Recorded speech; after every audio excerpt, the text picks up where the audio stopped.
كان بيكسب 40,000 جنيه في الحفلة الواحدة، بس حس إن فلوس الغنى دي حرام وإنه لازم يسيب السكة دي ويفتح مشروع بالحلال ياكل منه لقمة عيش. والغريب إنه لما تاب عن السكة دي اتبرع بكل جنيه كسبه من غنى المهرجانات الشعبية لله، وراح خد قرض شخصي عشان يفتح محل ملابس ياكل منه لقمة عيش ويصرف على أهل بيته. فتعالوا معي أعرفكم قصة مطرب المهرجانات علي قدورة مع التوبة. اتكلم مطرب المهرجانات المعتزل علي قدورة عن تفاصيل حياته بعد ما ساب الغنى خالص وقرر إنه يتفرغ لعبادة ربنا وإنه ياكل لقمة عيش من سكة تانية بعيد تماماً عن المهرجانات والهلس والغنى وكل الكلام ده.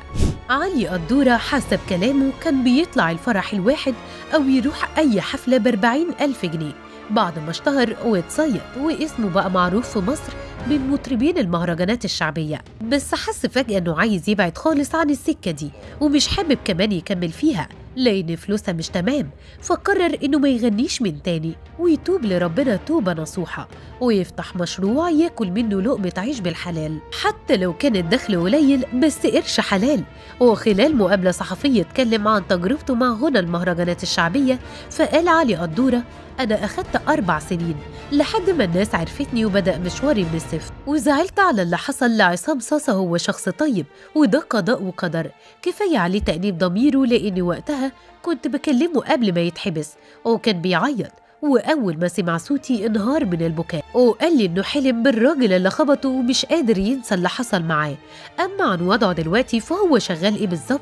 قال علي قدورة إنه عنده محلين ملابس وفكر في البداية إنه يشتري ميكروباص أو يفتح كافيه أو محل بلاي ستيشن، بس بعد كده ارتاح لقصة إنه يفتح محل ملابس ويتاجر في الهدوم والمسألة مشيت معاه. الجميل بقى في علي قدورة إنه لما قرر يتوب لربنا من الغنى والمهرجانات مرضيش يصرف من الفلوس اللي كانت معاه على نفسه من تاني، وراح اتبرع بكل فلوس اللي كسبها من الغنى وتصدق بيها كاملة من غير ما يخلي منها ولا جنيه، وراح خد قرض شخصي عشان يفتح محل الملابس ويصرف على نفسه وعلى أهله.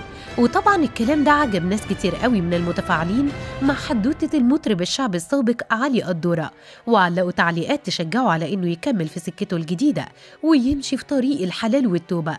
فقال شخص من الأشخاص: بسم الله ما شاء الله، ربنا يثبتك يا علوة ويقويك على البعد عن طريق الشيطان. القرش الحلال حتى لو كان قليل ربنا بيبارك فيه. وديك شايف مطربين المهرجانات عصام صاصة طلع من السجن عشان حموا بيك يدخلوا. ربنا يثبتك على التوبة يا علي ويكرمك بالحلال، وياريت تدعوا له معانا.